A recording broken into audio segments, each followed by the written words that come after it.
Hello everyone, this is आशीष और आज के इस वीडियो में बात कर रहे होंगे हम नेक्स्ट सब्जेक्ट है उसका कंप्लीट सिलेबस डिस्कस कर रहे होंगे इस वीडियो में। सो ये हमारा नेक्स्ट सब्जेक्ट जो है वो क्या है? Concrete technology, right. वो हमारा है कंक्रीट टेक्नोलॉजी। तो इसमें हमारा जो नेक्स्ट सब्जेक्ट है वो है क्या है?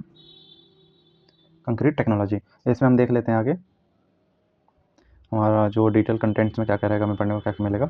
तो डिटेल कंटेंट्स की बात करें तो पहला जाता है, पहला चैप्टर रहेगा हमारा इंट्रोडक्शन। इंट्रोडक्शन में क्या रहेगा? डेफिनेशन ऑफ कंक्रीट, कंक्रीट होता क्या है, properties of concrete, concrete property क्या होती है, uses of concrete in comparison to other building materials, मतलब कि हमारा जो कंक्रीट है उसको हम क्यों यूज़ करते हैं, ठीक है। अदर जो कंक्रीट मतलब कि अदर मटेरियल्स हैं, ठीक है, बिल्डिंग मटेरियल्स है उसके कंपैरिजन में इसको इसका क्या एडवांटेज है, ये सब चीज़ें रहेंगी जो भी रहेंगी, ठीक है। Advantage and disadvantages of concrete रहेगा, ठीक है। नेक्स्ट चैप्टर की बात करें तो सेकंड चैप्टर रहेगा क्या रहेगा? इंग्रेडिएंट्स ऑफ कंक्रीट, कंक्रीट किससे बनता है, किससे मिलकर बनता है, ठीक है। तो इसमें क्या रहेगा? पहला सीमेंट है। सीमेंट में क्या है? Physical properties of cement, cement का जो फिजिकल प्रॉपर्टी है उसके बारे में डिस्कस कर रहे होंगे, ठीक है। और different types of cement as per IS code, ठीक है। आईएस कोडेज आते हैं जो इंडियन स्टैंडर्ड के कोड्स होते हैं, वो हमें याद रखना होता है। वो एग्जाम के लिए बहुत ज़्यादा हेल्पफुल होते हैं हमारे। जो ये सब एग्जाम्पल नहीं, कॉलेज के एग्जाम, मतलब जो अगर आगे जाके यूपीएससी की तैयारी करते हो, यूपीएससी सॉरी एसएससी जेई की तैयारी करते हो, ठीक है, तो उसमें ज़्यादा ये सब हेल्पफुल रहेगा, ठीक है। तो पहला हो गया सीमेंट। दूसरी बात करें तो ये हमारा एग्रीगेट्स है, इसकी प्रॉपर्टी के बारे में कॉलेज वगैरह में पढ़ाए जाएंगे, ठीक है। नेक्स्ट बात कर लें तो क्या रहेगा? Classification of aggregates according to size and shape, ठीक। साइज एंड शेप के अकॉर्डिंग क्लासिफिकेशन है। Characteristic of aggregate, particle size and shape, ठीक। Surface texture, specific gravity of aggregate, bulk density, water absorption, surface moisture, ठीक। और bulking of sand, deleterious materials, soundness, ठीक है। Next बात करें क्या आ जाएगा? Grading of aggregates. इसमें रहेगा हमारा क्या रहेगा? कोर्स एग्रीगेट रहेगा, fine aggregate and all in one aggregate, ठीक है। फिर फाइनेंस मॉडल्स रहेगा, फिर इंटरप्रिटेशन ऑफ ग्रेडिंग चार्ट्स, ठीक है। और नेक्स्ट बात करें तो हमारा क्या रहेगा? वाटर मतलब कि हमारे अगर कंक्रीट वगैरह हम बना रहे हैं, ठीक है, तो उसमें कैसा पानी हमें यूज़ करना है, ठीक है, उसको बनाने के लिए। तो इसके बारे में थोड़ा सा रहेगा कि कितना उसमें इम्प्योरिटीज रहेगा तो चल जाएगा, ठीक है। तो इसमें क्या है वाटर में? Water quality requirement as per IS 456/2000। ये जो IS कोड है 456, ये हमारा किसके लिए यूज होता है? आरसीसी वगैरह के लिए जनरली यूज होता है, ठीक है। नेक्स्ट बात करें तो हमारा नेक्स्ट चैप्टर जो आ जाता है वो क्या रहेगा? Water cement ratio. Water cement ratio में क्या क्या पढ़ने को मिलेगा? Addition of cement, principle of addition of cement, principle of water cement ratio, Duff's Abrams water cement ratio law, ठीक है। Limitation of water cement ratio law and its effects on strength of concrete. Next chapter की बात करें क्या रहेगा? Properties of concrete. इसमें क्या रहेगा? Properties in plastic state, workability, segregation, bleeding, ठीक है, और हार्शनेस, ये सब हो गया। और इसमें बात करें तो सब टॉपिक में इसमें फैक्टर्स अफेक्टिंग वर्कबिलिटी, जो वर्कबिलिटी है, ठीक है। मान लो कि कोई, जैसे मान लो कोई अपने कंक्रीट बनाया, वो कितना अच्छे से हम अप्लाई कर पा रहे हैं जहाँ पे हमें यूज़ करना है, वो उसकी क्या कहलाती है? वर्कबिलिटी। डिपेंड करता है बहुत सारे फैक्टर्स पे, वो आप डिटेल में पढ़ रहे हो कॉलेजेस वगैरह में, ठीक है। पहला factor affecting workability, measurement of workability, slump test होते हैं, ठीक है, compaction factor and Vee Bee consistometer होता है, ठीक है। Recommended slumps for placement in various condition as per IS 456/2000 SP23, ठीक है। नेक्स्ट बात करते हैं क्या जाएगा? Properties in hardened state, strength, durability, impermeability, dimensional changes, ठीक है, ये सब चीज़ें रहेंगी। नेक्स्ट बात करने क्या होता है? Concrete mix design. इसमें हमें दो मतलब कि वो होते हैं कंक्रीट के मिक्स होते हैं। एक होता है कौन सा? मिक्स डिजाइन होता है, एक नॉमिनल डिजाइन होता है, ठीक है। तो कंक्रीट मिक्स डिजाइन यहाँ पे है, तो इसको देख लेते हैं। Objectives and parameters of mix design, introduction to various grades as per IS 456/2000, proportioning for nominal mix design as prescribed by IS 456/2000, ठीक है। और फिर नेक्स्ट बात करें तो एडजस्टमेंट ऑन साइट फॉर, हमें एडजस्टमेंट करना है साइट किसके लिए? Bulking of fine aggregate, water absorption of aggregate, workability, ठीक। नेक्स्ट बात करें तो क्या difference between nominal and controlled concrete. Next बात करें तो introduction to IS 10262/2009 code for controlled mix design. ये हमारा जो कोड है IS 10262, ये किसके लिए यूज होता है? जनरली मिक्स डिजाइन के लिए यूज होता है, ठीक है, ये ध्यान रखना में एग्जाम में पूछे जाते हैं। नेक्स्ट बात करें तो क्या रहेगा? Mix design problems of concrete for design mix strength और ग्रेड, राइट। नेक्स्ट चैप्टर की बात करें क्या रहेगा? हमारा चैप्टर नंबर 6 क्या रहेगा? इंट्रोडक्शन टू एडमिक्सचर्स, ठीक है। एडमिक्सचर में क्या होता है? केमिकल्स होते हैं एंड मिनरल्स होते हैं। For introduction to admixture for improving performance of concrete, ठीक है। कंक्रीट की जो परफॉर्मेंस है उसको बढ़ाने के लिए क्या यूज करते हैं? एडमिक्सचर्स वगैरह यूज करते हैं, ठीक है। नेक्स्ट बात करें चैप्टर की तो क्या रहेगा? हमें स्पेशल कंक्रीट्स, इसमें स्पेशल कंक्रीट्स में क्या पढ़ना है? उसके ओनली फीचर्स पढ़ने, ज़्यादा डिटेल में नहीं पढ़ने, ठीक है। इसमें क्या रहेगा?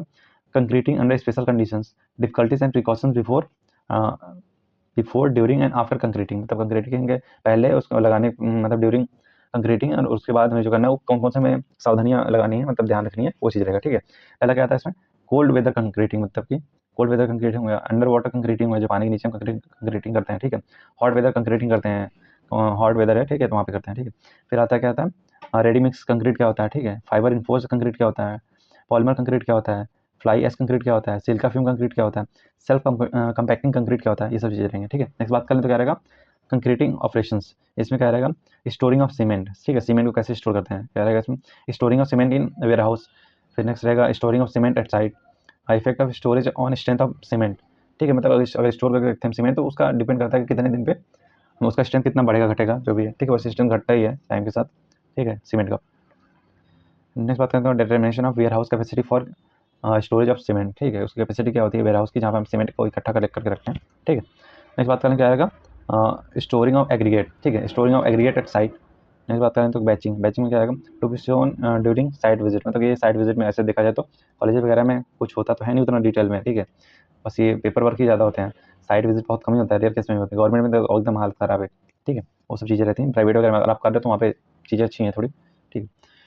हाँ, इसमें क्या रहेगा बैचिंग ऑफ सीमेंट, इस बात करें तो batching of aggregate by volume by using gauge box, इसको फार्मा भी बोलते हैं, ठीक है, selection of proper gauge box. और इसमें रहेगा फिर उसके बाद weight spring balances and batching machines, फिर रहेगा मेजरमेंट ऑफ वाटर। नेक्स्ट बात करें तो मिक्सिंग में आता है, मिक्सिंग क्या रहेगा हैंड मिक्सिंग रहेगा, ठीक है, मशीन मिक्सिंग में रहेगा, मिक्सिंग में उसके टाइप्स ऑफ मिक्सचर्स होते हैं, ठीक है, कैपेसिटीज ऑफ मिक्सचर्स होते हैं, choosing appropriate size of mixer, operation of mixtures. Next रहेगा हमारा क्या maintenance and care of mixtures. फिर नेक्स्ट रहेगा batching and mixing plants. Next बात करें तो क्या रहेगा ट्रांसपोर्टेशन ऑफ कंक्रीट, कंक्रीट को जब हमने बना लिया सब कुछ मिक्स कर लिया अच्छे से तो इसको ट्रांसपोर्ट करना होता है ना, दूसरी जगह हमें जरूरत है कहीं और से बना के ला रहे हैं तो वहाँ पे ट्रांसपोर्टेशन कर रहे हैं कंक्रीट का, ठीक है, तो उसमें क्या रहेगा transportation of concrete using wheel barrows, ठीक है। फिर उसके बाद transit mixers, suits, belt conveyors, dumpers, trucks, देखा होगा आपने कि ट्रक वगैरह में कंक्रीट ले जाते हैं, ठीक है, ट्रिमी, उसके बाद मोनोरेल सिस्टम, ठीक है, और उसके बाद क्या रहेगा पंप्स रहेंगे, पंप से भी हम करते हैं कंक्रीटिंग। उसके बाद करेंगे tower crane and hoist. Next बात करेंगे उनको प्लेसमेंट ऑफ कंक्रीट, हमने पहुंचा दिया मतलब कि कंक्रीट को जहाँ पे यूज़ करें वहाँ पे पहुंचा दिया, उसके बाद हम क्या करेंगे उसको यूज़ करेंगे, कैसे करते हैं वो आप डिटेल में पढ़ोगे, ठीक है। इसमें क्या रहेगा टॉपिक पढ़ने को type of form works and scaffolding. Scaffolding क्या होता है, आपने देखा कहीं बिल्डिंग वगैरह बनते रहते हो आप देखोगे कि साइड में क्या लगा रहते हैं बांस वगैरह लगा रहता है, या फिर अभी तो रिसेंट में आयरन वगैरह चल रहा है कि रॉड वगैरह जोड़ जोड़ के बनाते हैं ताकि उस पर से आराम से जो लेबर वगैरह है वो खड़े होकर, ठीक है, अच्छे से उसको प्लास्टिंग कर पाए या फिर कुछ कंस्ट्रक्शन का काम है तो वो कर पाए, ठीक है, उसको क्या बोलते हैं स्काफोल्डिंग बोलते हैं, आप पढ़ोगे डिटेल में। चेकिंग ऑफ फॉर्म वर्क्स, ठीक है, शटरिंग क्या होता है and precaution to be taken during placement, ठीक है। फिर नेक्स्ट बात करें तो कंपैक्शन, मतलब हमने हम क्या किया कंक्रीट को हमने प्लेस कर दिया, अब उसके बाद हम क्या करते हैं कंपैक्शन, कंपैक्शन मतलब कि हम अगर रॉड वगैरह से उसको अच्छे से मतलब कि उसमें रॉड ऊपर नीचे करेंगे ताकि हमारा क्या हो जाए प्रॉपर वो सेटल हो जाए, जो हमारा कंक्रीट है प्रॉपर उसका सेटलमेंट हो जाए, ठीक है। तो इसमें क्या आता है कंपैक्शन क्या आता है, इसमें आता है हैंड कंपैक्शन आता है, उसके बाद आता है मशीन कंपैक्शन आता है, उसमें क्या रहेगा टाइप्स ऑफ वाइब्रेटर्स पढ़ने होंगे कि कौन कौन सा वाइब्रेटर्स हम यूज़ करते हैं कंपैक्शन के लिए कि ताकि हमारा प्रॉपर कंक्रीट सेटल हो जाए। Internal screed vibrators and form vibrators, ठीक है। नेक्स्ट बात करें तो selection of suitable vibrators for different situation, अलग अलग सिचुएशन के लिए हम अलग अलग वाइब्रेटर्स यूज़ करते हैं, ठीक। नेक्स्ट बात करें तो क्या रहेगा फिनिशिंग ऑफ कंक्रीट स्लैब्स, इसमें क्या रहेगा स्क्रीडिंग, फ्लोटिंग एंड ट्रोलिंग करेंगे, ठीक है। फिर नेक्स्ट बात करें तो क्योरिंग, क्योरिंग बात करें हम क्योरिंग बनता कि अगर हम प्रॉपर अमाउंट में पानी दे रहे हैं, ठीक है, कंक्रीट वगैरह हो गया, आपने भी देखा होगा कहीं घर वगैरह बनता है तो हम प्रॉपर उसके बाद अगर अगर हमारा प्रॉपर उसको हम पानी नहीं देंगे तो उसकी अच्छे से क्या होगा हाइड्रेशन नहीं हो पाएगा और अच्छे से बॉन्ड नहीं बन पाएगा और ज़्यादा स्ट्रेंथ हमें मिल नहीं पाएगा, ठीक है। इसलिए हम क्या करते हैं क्योरिंग करते हैं, क्योरिंग मतलब हम पानी सिंपली देते रहते हैं, जैसे घर पर बनता है तो आपने देखा होगा कि हाँ उसमें पानी देते कुछ हफ्तों तक या कुछ महीनों तक हम क्या करते हैं उसे पानी प्रोवाइड करता है कि वो अच्छे से उसका स्ट्रेंथ मिले, उसको वो स्ट्रेंथ दे पाए, ठीक है, हाइड्रेशन के बाद। क्योरिंग में क्या रहेगा ऑब्जेक्टिव ऑफ क्योरिंग, ठीक है, method of curing like ponding, membrane curing, steam curing, chemical curing, ठीक है। फिर बात करें तो duration of curing and removal of form work, ठीक है। नेक्स्ट बात क्या रहेगा हमारा जॉइंटिंग रहेगा, location of construction joints, treatment of construction joints, expansion joints in buildings, then importance and location. Next बात में क्या रहेगा defects in concretes, identification of defects and methods of removing defects. Next बात करें तो क्या रहेगा importance and methods of non destructive test, इसमें क्या रहेगा हमारा ओनली इंट्रोडक्शन रहेगा, ठीक है। ये हमारा क्या होता है नॉन डिस्ट्रक्टिव टेस्ट क्या होता है, मतलब हमारा कोई बिल्डिंग है खाली हमने, ठीक है, उसका टेस्ट वगैरह करना है तो ऐसा नहीं कि हम उसको गिरा देंगे पूरा, ठीक है, तो उसमें थोड़ा सा पार्ट उसमें कट करके निकालते हैं, मतलब उसको हमें कोई हार्म नहीं पहुंचाना है बिल्डिंग जो वगैरह है, उसको नॉन डिस्ट्रक्टिव टेस्ट कहते हैं। एक होता है डिस्ट्रक्टिव टेस्ट होता है जिसमें हार्म हो जाता है हमारे बिल्डिंग वगैरह को, ठीक है, कंस्ट्रक्शन को, ठीक। इसमें क्या आता है दो टाइप आते हैं, क्या था कौन दो टाइप नहीं दो में पढ़ने हैं, ठीक है। रिबाउंड हैमर टेस्ट है, एक है पल्स वेलोसिटी मेथड है, ठीक है। नेक्स्ट बात करें ये जो नोट लिखा हुआ है इसका ज़्यादा कुछ वो होता नहीं है, ज़्यादा करवाया नहीं जाते, ये करवाते तो बच्चों को ज़्यादा रिलेट कर पाते बच्चे जो बुक वगैरह में पढ़ रहे हैं वो उनको हेल्पफुल होता है। और फील्ड विजिट में भी plan to explain and show the relevant things, ये होता नहीं वैसे। एक बात करें क्या रहेगा हमारा प्रैक्टिकल एक्सरसाइजेज जो हमें करने को मिल रहे होंगे, वैसे इतना होता तो है नहीं, देख लेते हैं फिर भी एक बार।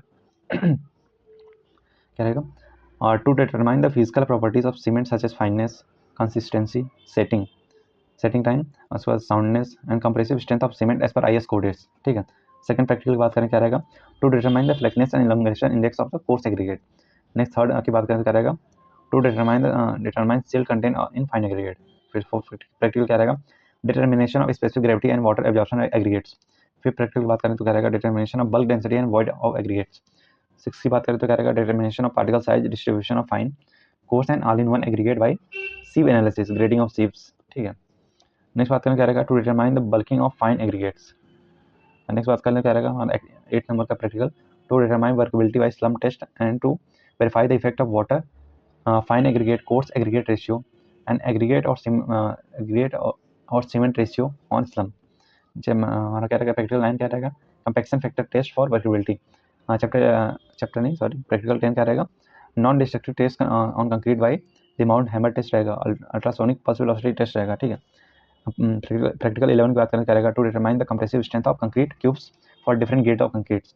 डिफरेंट ग्रेड्स के हमारे कंक्रीट आता क्या आता है, M15 रहता है, 20, 25, 30, 40, 35 ऐसे रहते हैं, पढ़ो वहाँ पर डिटेल में। नेक्स्ट बात करें तो आखिरी प्रैक्टिकल जो है प्रैक्टिकल नंबर 12 क्या रहेगा, to determine flexural strength of concrete beam, ठीक है। तो हमारा क्या था, ये हमारा प्रैक्टिकल हो गया, बाकी इसके ऊपर हमने सिलेबस को देख लिया है, ठीक है, कि हमारा जो क्या है हमें क्या क्या सिलेबस पढ़ने को मिल रहा होगा, किसमें कंक्रीट टेक्नोलॉजी में हमें कौन कौन से चैप्टर हमारे कौन से टॉपिक्स में पढ़ने को मिल रहा होगा, ठीक है। और यहाँ से आपका क्या स्टार्ट हो जाता है, आपका जो आपका कंसेप्ट है सिविल का वो स्टार्ट हो जाता है। तो यहाँ से आप क्या करोगे, यहाँ से आप डिटेल में पढ़ोगे। बाकी ये जो सब्जेक्ट है इसका हमने कंप्लीट सिलेबस डिस्कस कर लिया, बाकी आगे का जो सिलेबस है अगले सब्जेक्ट का उसका हम डिस्कस करेंगे नेक्स्ट वीडियो में। तब तक मिलते हैं नेक्स्ट वीडियो में, तब तक के लिए see ya have a good day, bye bye.